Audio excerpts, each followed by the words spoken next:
കണ്ണൂരിലെ സ്വർഗം തേടി ഒരു യാത്ര തുടങ്ങുകയായി.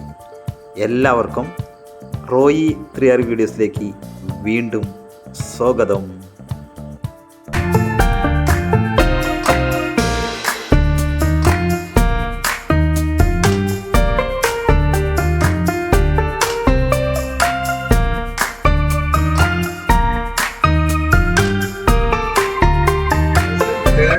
പാലക്കയത്തോട്ട് മൂന്നും കുറച്ച് അഡ്വഞ്ചറസ് ആണ്. ഇപ്പോൾ പ്രായോഗികമായിട്ട് കുറച്ച് പേർക്ക് നടക്കാൻ ബുദ്ധിമുട്ടുണ്ടായി, അതുകൊണ്ടാണ് കുറച്ച് ലേറ്റ് ആയി പോയത്. ആരും അവരോട് ദേഷ്യം വിചാരിക്കരുത്, കാരണം ഓരോരുത്തർക്കും ഓരോ ആരോഗ്യസ്ഥിതി ആയിരിക്കുമല്ലോ. അപ്പോൾ അതുകൊണ്ട് തന്നെ നമ്മുടെ കൂടെ യാത്ര ചെയ്യുമ്പോൾ നമ്മുടെ സഹോദരന്മാരാണെന്ന് മനസ്സിലാക്കിക്കൊണ്ട് ഒരു ഫാമിലി ആയിട്ട് അവരോട് നമുക്ക് സ്നേഹപൂർവ്വം ക്ഷമിക്കാം. ഞാൻ എന്തുകൊണ്ടാണ് ടെൻഷനായെന്ന് വെച്ചാൽ പാലക്കയം തൊട്ടതിൻ്റെ ഭംഗി ഈ ഒരു വൈകുന്നേരം സായം സന്ധ്യയിലാണ് അതിൻ്റെ ഭംഗി ശരിക്കും ആസ്വദിക്കാൻ പറ്റും. അപ്പോൾ ഒരു 3/4 മണിക്കൂർ വേണം നമുക്ക് അവിടത്തേക്കുള്ള ജേണി. അപ്പോൾ ഒരു 5 മണി ലാസ്റ്റ് നമ്മൾ അവിടെ നിന്ന് പുറപ്പെടേണ്ടതാണ്. ദൈവം നമുക്കിപ്പോൾ മഴയൊക്കെ ഒഴിവാക്കി തന്നതുപോലെ അവിടെയും സൺസെറ്റ് അദ്ദേഹത്തെ നമുക്കൊരു സപ്പോർട്ട് ചെയ്യാം. കാരണം വളരെ അഡ്വഞ്ചറസ് ആയുള്ള പാതയിലൂടെയാണ് നമ്മൾ പോയിക്കൊണ്ടിരിക്കുന്നത്. വേറെ ബുദ്ധിമുട്ടൊന്നും ഇല്ലാതെ നമ്മൾ അവിടെ എത്തിച്ചേരുന്ന പ്രതീക്ഷയിൽ തന്നെയാണുള്ളത്. കാരണം നമ്മുടെ 3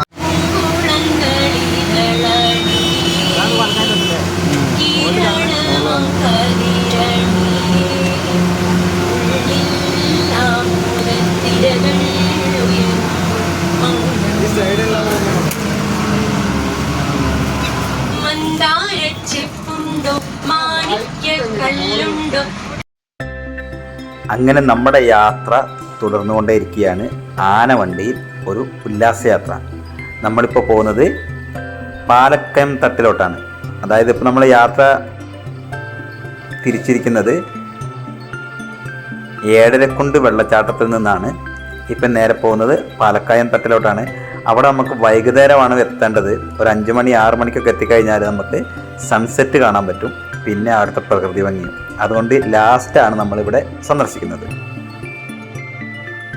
ഒരാൾക്ക് ലൈനാക്കി സെറ്റാക്കുന്നത് 5 മിനിറ്റ് കൊണ്ടാണ്. പിന്നെയാണ് ഇത്രയധികം സമയം ബാക്കിയിടാമോ നമുക്ക് പരിചയപ്പെടാൻ. നമ്മൾ പരസ്പരം പരിചയപ്പെട്ടുകൊണ്ടിരിക്കുന്ന സമയമാണ്. അപ്പോൾ നമ്മളിന്ന് രാവിലെ അല്ല പരിചയപ്പെടാൻ തുടങ്ങിയത്, വൈകുന്നേരമാണ് പരസ്പരം പരിചയപ്പെടാൻ തുടങ്ങിയത്. യാത്രയുടെ ആ മൂഡിലായിരുന്നു എല്ലാവരും. എന്തെങ്കിലും കളിയൊക്കെ കാണണമെന്ന് എന്നോട് പറഞ്ഞിരുന്നു എൻ്റെ സഹപ്രവർത്തകർ. എനർജി കാണിക്കും.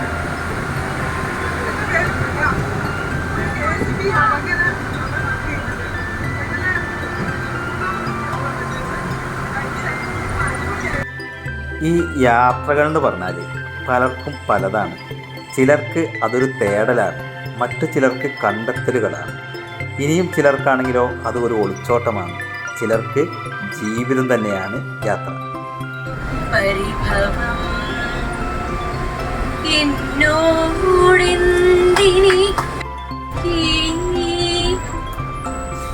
കസ്തൂരി മഞ്ഞൾ കുറി വരച്ചു കണ്ണിൽ കാർത്തിക. ഞാൻ വെറുതെ പാടിയതാണ്.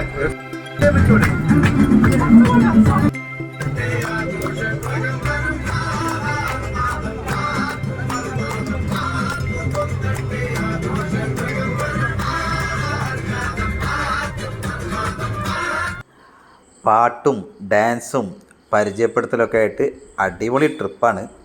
ഈ ട്രിപ്പൊന്ന് എല്ലാവരും ഒന്ന് ആസ്വദിക്കേണ്ടത് തന്നെയാണ് കേട്ടോ. ചില യാത്രകൾ അവസാനിക്കുമ്പോൾ ബാക്കിയാവുന്നത് കുറേ ചിത്രങ്ങളും അനുഭവങ്ങളും ഓർമ്മകളുമാണ്. അതുകൊണ്ട് തന്നെ എല്ലാവരും ഉല്ലാസയാത്രകൾ പങ്കെടുത്ത് അതിൻ്റെ ഒരു വൈബൊന്ന് അനുഭവിച്ചു തന്നെ അറിയണം.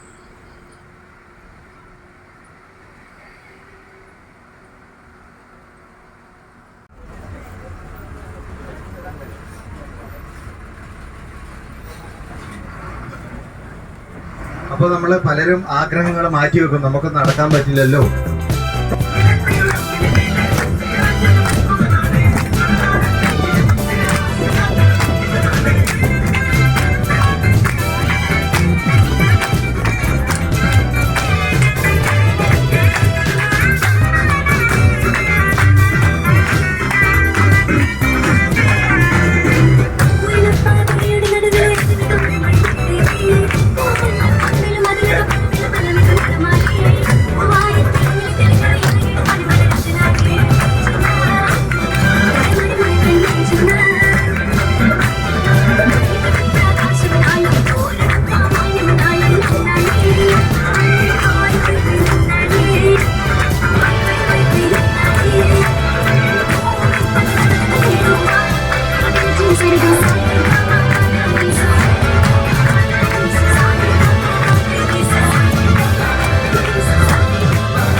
എൻ്റെ അഭിപ്രായത്തിൽ യാത്ര എന്ന് പറഞ്ഞാൽ ഓരോരോ അനുഭവങ്ങളാണ്, ഓരോരോ അറിവുകളാണ്.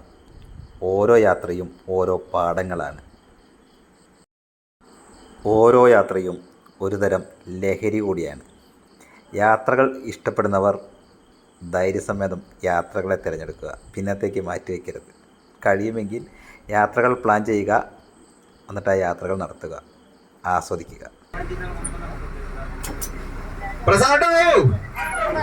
പോട്ടെ, വണ്ടി വിട്ടോ, വെറുതെ വിളിച്ചതാ.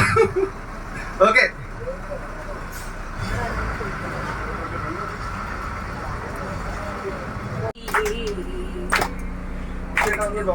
തേനും വയമ്പുമുണ്ടോ, വാനമ്പാടിതൻ തൂവലുണ്ടോ, ഉള്ളിൽ ആമോദത്തിര മന്ദാരച്ചിപ്പുണ്ടോ, മാണിക്യക്കല്ലുണ്ടോ, കയ്യിൽ വാർമതി തണുമണി കൈകളുള്ള ആർദ്രമാർദ്രമേ മുകുളങ്ങളിതളണി കിരണമാം കതിരണിയേ ഉള്ളിൽ ആമോദത്തിരകൾ ഉയരുമ്പോൾ മന്ദാരച്ചെപ്പുണ്ടോ, മാണിക്യക്കല്ലുണ്ടോ, കയ്യിൽ വാർമതി കയ്യിൽ നമ്മളങ്ങനെ പാലക്കയം തട്ടിലോട്ട് എത്തിക്കൊണ്ടിരിക്കുകയാണ്. കണ്ണൂരിൻ്റെ മീശപ്പുലിമല മഞ്ഞിൽ കുളിച്ച് നിൽക്കുന്നതുണ്ടോ? ആ കാഴ്ചകളിലോട്ട് നമ്മൾ എത്തിക്കൊണ്ടിരിക്കുകയാണ് കേട്ടോ. ഈ റോഡ് എന്ന് പറഞ്ഞാൽ വളരെ ബുദ്ധിമുട്ടുള്ള റോഡാണ്. സാധാരണ പ്രൈവറ്റ് ബസ്സുകളൊന്നും ഈ റോഡിന് വരാറില്ല. KSRTCയുടെ ധൈര്യം. എല്ലാവരും ലെഫ്റ്റ് സൈഡ് നോക്കും. വളരെ വളരെ മനോഹരമായ കാഴ്ച. ഈ കാഴ്ചയാണ് നമ്മൾ അതിന്റെ ടോപ്പിൽ നിന്ന് ഇനി കാണാൻ പോകുന്നത്. നോക്കൂ, മഞ്ഞിങ്ങനെ ഇറങ്ങിയാണ്. മീശപ്പുലിമയില് മഞ്ഞ് പെയ്യുന്നത് കണ്ടിട്ടോ ചാർലിയില് നമ്മുടെ ദുൽഖർ DQ ചോദിക്കുന്നത് അത് ഇവിടെയാണ്. മീശപ്പുലിമലയിൽ നിന്നും പോട്ട നമ്മുടെ പാലക്കയം തട്ടില് നിങ്ങളുടെ 950 രൂപക്ക് അല്ലേ? അത്രയല്ലേ ഉള്ളൂ അനുവേട്ട? 750. ഓക്കെ, ചുരുങ്ങിയ ചെലവില് മീശപ്പുലിമല ഇത് അവിടെ റീക്രിയേറ്റ് ചെയ്തിരിക്കുകയാണ്. അപ്പൊ എല്ലാവരും എത്രയും പെട്ടെന്ന് ഇറങ്ങുക. പാലക്കയം തട്ടിലെ കാഴ്ചകൾ ഞാൻ അടുത്ത എപ്പിസോഡിൽ കാണിച്ചു തരാം. ഇത് ജസ്റ്റ് ഒരു സാമ്പിൾ മാത്രമാണ്. പുതിയ കാഴ്ചകളുമായി വീണ്ടും വരാം അടുത്ത എപ്പിസോഡിൽ. Tata, bye bye.